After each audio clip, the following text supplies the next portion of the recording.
result को नहीं कि तो बहुत खुशी अच्छी माने जो 2 वर्ष कष्ट करते तार फल मिलला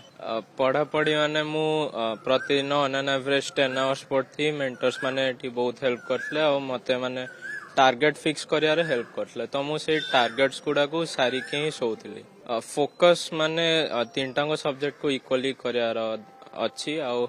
माने लेखा लेखी आपन को रिगोरसली फिजिक्स और मैथ्स रे बहुत दरकार पड़ियो केमिस्ट्री रे आपन को दरकार पड़ियो आ थ्योरी ऊपर फोकस करियार अछि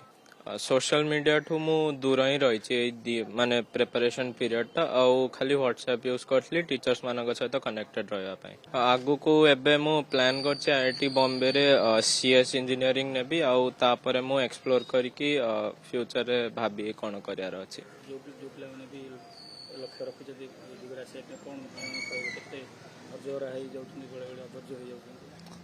तांकु या कहबी कि आपन को निज भीतर ही मोटिवेशन आनियार अछि कि मते गोटे माने रिजल्ट निजर भलो करियार अछि आ सेटा पिला को माने निजे ही आनिया को पड़ियो एक्सटर्नल मोटिवेशन किछि रही पारियोनी आपन तो जानते जो नीति सीबीएसई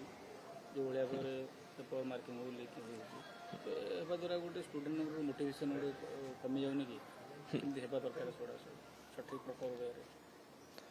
माने स्टूडेंट्स मानू को तो माने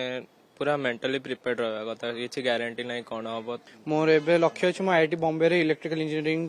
कोर्स रे पढिबी आ मु आगु को लक्ष्य किछि एकेडमिकली किछि रिसर्च लाइन रे जिवारे मोर इच्छा अछि मु डेली 8 ରୁ 10 घंटा पढुतली सेथरे मु मेजरली टार्गेट करतली मोर असाइनमेंट आ जा भी होमवर्क किछि टेस्ट रो एनालिसिस करे से पर मु मेजर फोकस रखतला पढिया पे के लिखले भले माने भलो हुए मन रो जेंति गोटे कथा रहउ तो आपण केमति माने